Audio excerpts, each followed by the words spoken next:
All right, buckle up, everybody, because today we are diving deep into one of the most legendary rivalries in pro wrestling history. I'm excited. Giant Baba versus Antonio Inoki, two absolute titans of Japanese pro wrestling. Oh yeah. And their story, it's more intense than any scripted feud you could ever come up with. Yeah. It's almost hard to believe that it really happened. I know, it's amazing. Yeah. So we've got a lot to cover because we're going way back to the beginning, even before these guys were rivals. Right. We're going back to the very beginning of their careers, before All Japan and New Japan Pro Wrestling. Yeah. Even before the Bi-Canon. And that's the thing that's so fascinating to me is that they debuted on the same night, trained together, became this incredible tag team. Oh, an amazing tag team. And then it all kind of exploded. Yeah, it really did. And you can't understand the rivalry without understanding the world that they came from. Yeah. You have to go back to the very beginning. So we are going back to the very beginning. Before All Japan Pro Wrestling, before New Japan, before the Bi-Canon even existed. Exactly. We're talking about the early days of Japanese pro wrestling, a time when it was really still finding its footing. Yeah. And there's one really larger-than-life figure that dominated the scene. Rikidozen, the father of Japanese pro wrestling. I mean, I know he was a huge star. Absolutely. But for those of us who didn't grow up watching him, can you kind of paint a picture of what his impact was really like? So imagine post-World War II Japan. Right. The country is rebuilding, still grappling with the aftermath of the war. People are looking for heroes, for symbols of strength and resilience, and that's where Rikidozen comes in. He steps into the ring, this imposing figure, takes on all these American wrestlers, one after the other. He's like the ultimate underdog, right? Well, he wasn't always the underdog, but yeah, in a way. But the thing is, he wins. He beats these American wrestlers, and he becomes a symbol of national pride. So he's tapping into something much deeper. Absolutely. Yeah. His matches weren't just sporting events. They were cultural moments. Like, one of his matches against Lou Thesz, another wrestling legend, drew a TV rating of 87%. 87%. Almost everybody. Basically, everyone in Japan with a TV was tuned in. Yeah. So you get a sense of just how popular this guy was. Yeah, that really puts things in perspective. But Dozen wasn't just a showman, right? Like, I've heard stories about his tough guy persona outside the ring as well. He was a complex character, no doubt about that. Came from a rough background, known for his hard living, even had connections to the Yakuza, the Japanese mafia. That adds a whole nother layer to this. Was that part of his appeal, that kind of anti-hero image? It's hard to say for sure, but it's certainly added to his mystique. I mean, he was this force of nature, someone who lived by his own rules. And this kind of bled into his in-ring persona, too. There's this infamous incident with another wrestler, Masahiko Kimura, judo legend. Oh, yeah. And a planned match turned into a real fight. Hold on, a real fight? Like in the middle of a pro wrestling match? It seems Kimura wanted to prove a point, to expose pro wrestling as a work and show that Dozen's tough guy image was just an act. So during the match, they start throwing real punches, real kicks. Dozen ends up winning. But the incident, it just really blurred the lines between performance and reality. Wow, that must have sent shockwaves through the wrestling world. Oh, absolutely. Did it damage Dozen's reputation at all? Not at all. If anything, it just added to his legend. He became even more of an enigma. This guy who wasn't afraid to get real, even in a world of predetermined outcomes. And this is the world that Giant Baba and Antonio Inoki step into. And Dozen sees something in these two young guys, right? He scouts them both. What did he see that made him think that they could be stars? Raw potential, but in very, very different ways. Baba, this towering figure, was a star baseball player for the Yomiuri Giants, the most popular team in Japan. Most popular, yeah. He had the size, the athleticism, the charisma, right? All the makings of a major draw. Inoki, on the other hand, was a track and field star, breaking records in Japan and Brazil. Very different backgrounds. So very different backgrounds, very different skills. Yeah, completely different. How did Dozen even approach their training, though? Oh, the iron fist. It was notoriously brutal, really designed to push them to their absolute limits, to forge them into the wrestlers he believed they could be.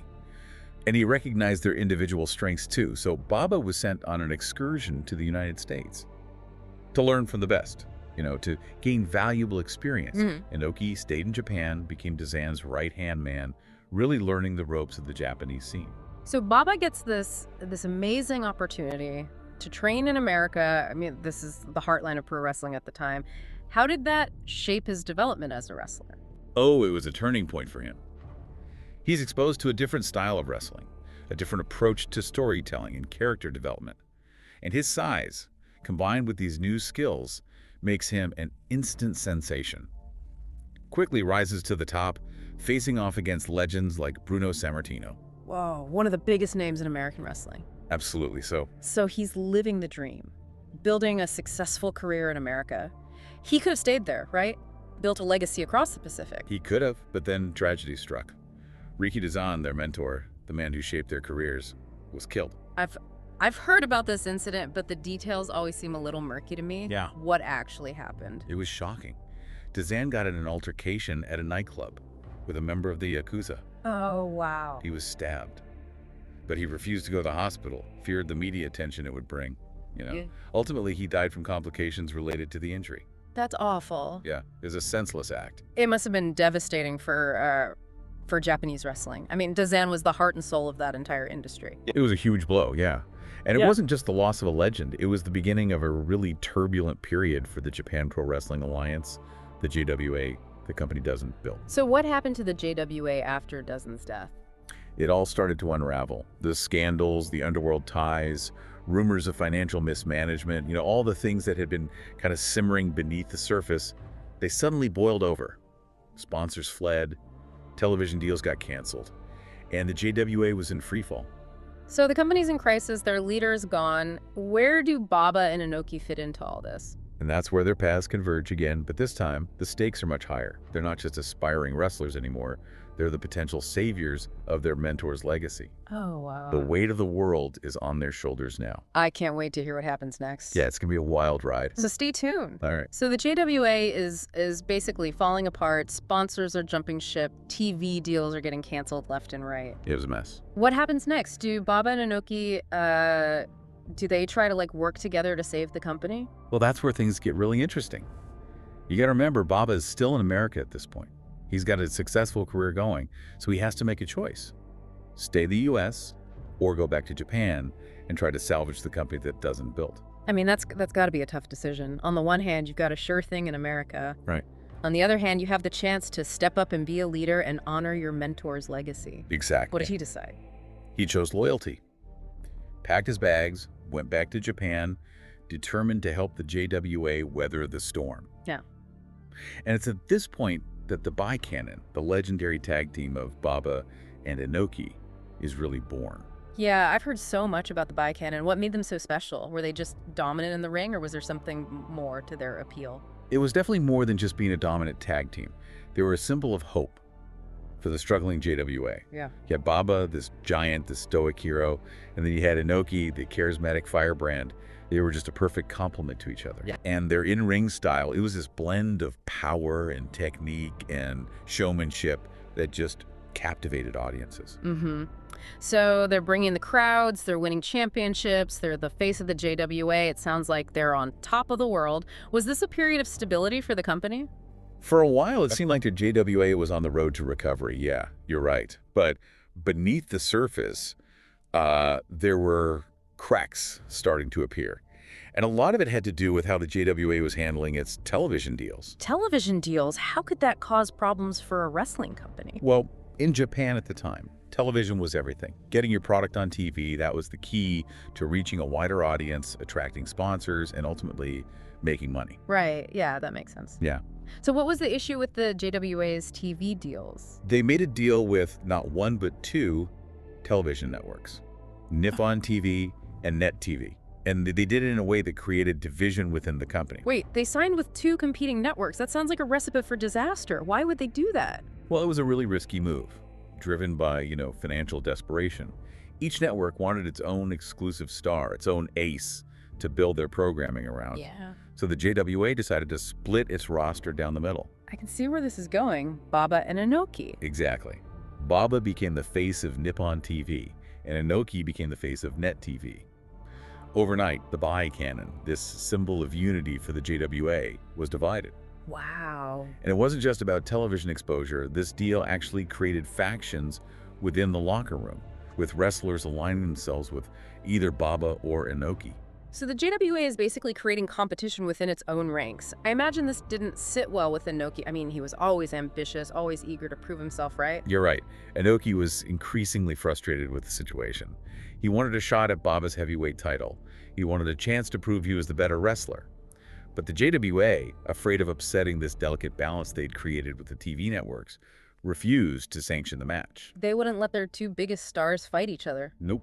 That's crazy. That seems so short-sighted. It really was. I mean, looking back on it, it was a terrible decision. What was their reasoning? Why wouldn't they? Well, they were worried about creating a clear winner and loser. They were afraid of alienating one of the networks. They wanted to keep the status quo, to keep both Baba and Inoki as champions in their respective territories. But of course, this only fueled Inoki's frustration. Oh, I bet.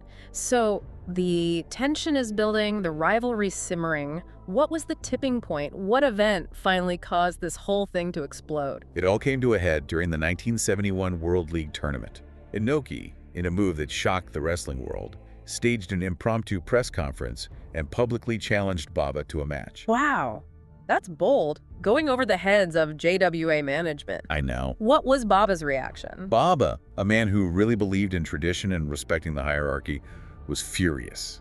He felt like Inoki was trying to use his name to elevate his own status, to create this power grab, Yeah. And the JWA, they still refused to sanction the match. Really? They still wouldn't do it? They saw it as a threat to their control, a disruption to this delicate balance they'd created. But the damage was done. The challenge, even though it never led to a match, it exposed the deep cracks within the JWA, the simmering resentment, the power struggles that were threatening to tear the company apart. So this public challenge, it's like a declaration of war. It sets the stage for everything that's to come. But it's more than just personal ambition at this point, right? There were legitimate concerns about the JWA's management, weren't there? Absolutely. Inoki, along with a group of other wrestlers, believed that the JWA was being mismanaged, that the leadership was more interested in lining their own pockets than in the well-being of the wrestlers or the future of the company. So it's a mix of personal rivalry and genuine concern about the direction of the company. What happens next? Inoki and his allies decide to take drastic action. They attempt a coup, trying to seize control of the JWA and oust the existing leadership. A coup, like a full-blown takeover. Did they succeed? It was chaotic and ultimately unsuccessful, yeah. There were miscalculations, betrayals, and just a lack of unified support. In the end, Inoki and his supporters were forced out of the JWA. Wow, what a dramatic turn of events. So the canon is shattered, the company is in turmoil. What happens to Baba? Does he stay with the JWA? Well, Bob is now in a really difficult position. He's lost his tag team partner, the company is more divided than ever, and he's starting to see the JWA's leadership in a new light. He's disillusioned. Yeah, he's got to be questioning everything he thought he knew about the company, about his mentor's legacy. Yeah. Does he try to pick up the pieces and rebuild? He tries. But it's not that simple. The JWA makes a series of really questionable decisions, further alienating Nippon TV, their most important television partner. What did they do? So remember, NetTV wanted Baba on their program as well, right? The JWA, desperate to retain both networks and the income they provided, agreed to let Baba appear on NetTV, violating their exclusivity agreement with Nippon TV. They double-crossed their biggest supporter. That's so reckless. What were they thinking? It was a short-sighted move, driven by panic and just a lack of foresight, and it backfired spectacularly. Nippon TV, feeling betrayed, drops the JWA completely. So the JWA has lost their main source of income, their biggest star is disillusioned, and their leadership is in question. This is a complete meltdown. What does Baba do? He sees the writing on the wall. The JWA is beyond saving at this point. It's at this point that he decides to take a leap of faith and start his own company. So here we are, the stage is set. Baba goes and forms All Japan Pro Wrestling, and Inoki goes on to found New Japan Pro Wrestling. And this rivalry that started, amidst the ruins of the JWA, it just explodes onto the national stage. It's like a wrestling civil war. It really is. That's a great way to put it. And it's not just a battle for, fans and market share. It's a clash of styles. It's a fundamental disagreement about what pro wrestling should be. Yeah, totally. And you mentioned it earlier, Baba's King's Road style and Inoki's Strong style. Right. But what did those terms actually mean in practice? What made them so different? Yeah, break it down for us. What's the difference between King's Road and Strong style? Okay, so Baba's King's Road, which he developed with the help of some really talented bookers, by the way, was all about storytelling. Yeah. building drama, creating these epic matches that felt like grand operas unfolding in the ring. Mm. It was a slow burn. Matches often went 30 minutes or more, building to a crescendo of emotion and intensity. So instead of just a flurry of moves, it was more about like telling a story within the match. Exactly. With the heroes and the villains, the triumphs and the betrayals. Yes, exactly. And American audiences weren't really used to this kind of pacing. Right, American wrestling was much faster at the time. Much faster. Yeah, more action-packed. Yeah. King's Road was something different. It demanded patience from the audience. Right. But the payoff was incredible. And Baba himself, with that stoic demeanor, his towering physique, he just became the embodiment of this style. Oh, absolutely. The strong, silent type, the man who endured incredible punishment, but always found a way to triumph in the end. Yeah. He became an icon, a symbol of resilience and determination. And what about Inoki?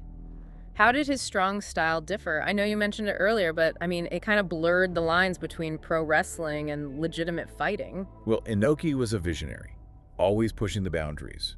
Strong style was his attempt to create a more realistic, hard-hitting style of wrestling, incorporating elements of martial arts, particularly catch wrestling, which he learned from the legendary Karl Gotch. Oh, wow. Yeah. So it was less about the theatrics, less about the character, Yeah. and more about showcasing real fighting skill. So the athleticism, the idea that Yeah. maybe what you're seeing is real. Exactly. He wanted his matches to feel dangerous, unpredictable. And to a certain extent, they were. Yeah, and this attracted a different kind of audience, right? People Yeah. who were maybe drawn to that intensity, to the athleticism, to the idea That's that, right. maybe this is real. Yeah, and Inoki took this idea to the extreme with his legendary series of matches against Muhammad Ali. Ali, like the Muhammad Ali. The world heavyweight boxing champion. Yes. Inoki fought Ali. Well, it wasn't exactly a fight in the traditional sense. Right. It was a heavily modified mixed rules contest Oh, yeah. designed to protect both athletes. But it was still a global spectacle, this media frenzy that really put Japanese wrestling on the map. That's incredible. He takes on the biggest name in boxing, a true icon, and suddenly the world is paying attention to Japanese pro wrestling. Did this help legitimize strong style?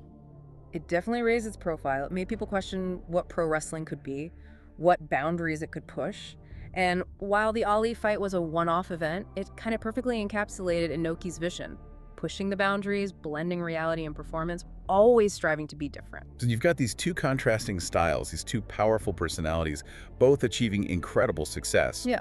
But the rivalry continues, right? The battle for supremacy between All Japan and New Japan. Oh yeah, it was a fierce competition.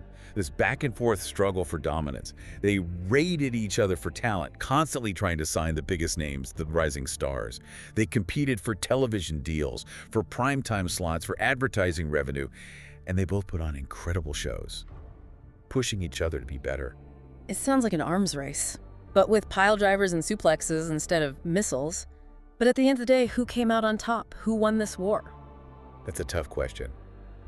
In terms of pure business success, maybe New Japan ultimately pulled ahead. They've established a global presence, their strong style influencing wrestlers worldwide. But in terms of artistic merit, in terms of creating truly memorable and impactful wrestling, All Japan, especially during Baba's reign, was arguably unmatched. Their King's Road style produced some of the most critically acclaimed matches of all time. So there's no clear winner. No, it's more nuanced than that. It's Yeah. like comparing apples and oranges, Yeah. They were both incredibly successful, but in different ways. And the truth is, the entire wrestling world benefited from their rivalry. It pushed both companies to innovate, to raise their game, to create something truly special. What a story. We've gone from the rise of Rikidozan to the birth of two iconic companies, Yeah. from a legendary tag team to a rivalry that really shaped the future of Japanese wrestling. What an incredible journey. And what's truly remarkable is that, despite their differences, despite the bitterness of their rivalry, both Baba and Inoki left an indelible mark on the world of professional wrestling. Their names are forever etched in the history books, their legacies intertwined. And it all started with a shared dream, a shared mentor, and a love for this sport. What really struck me is how much their personal journeys mirror the evolution of Japanese wrestling itself. From its humble beginnings through periods of turmoil and transformation to its ultimate rise to international prominence. Yeah, absolutely. It's a reminder that even the most bitter rivalries can have a positive impact, that competition can fuel innovation, it can push us to achieve greatness. And who knows, maybe if Baba and Inoki had put their egos aside, if they had worked together instead of against each other, Japanese wrestling might have taken an entirely different path. That's a thought-provoking question. It really is, one that we'll probably never have a definitive answer to. Yeah, But that's the beauty of history, right? absolutely. It's full of what-ifs and might-have-beens. Lots of what-ifs. And for you, our listener, we hope this deep dive has given you a glimpse into the fascinating world of Japanese professional wrestling. A world of larger-than-life characters, epic stories, and a level of athleticism that is truly awe-inspiring. And remember, this is just the tip of the iceberg. There are countless stories to explore, countless matches to watch, countless wrestlers to discover. So keep exploring, keep digging, and keep that passion for wrestling alive.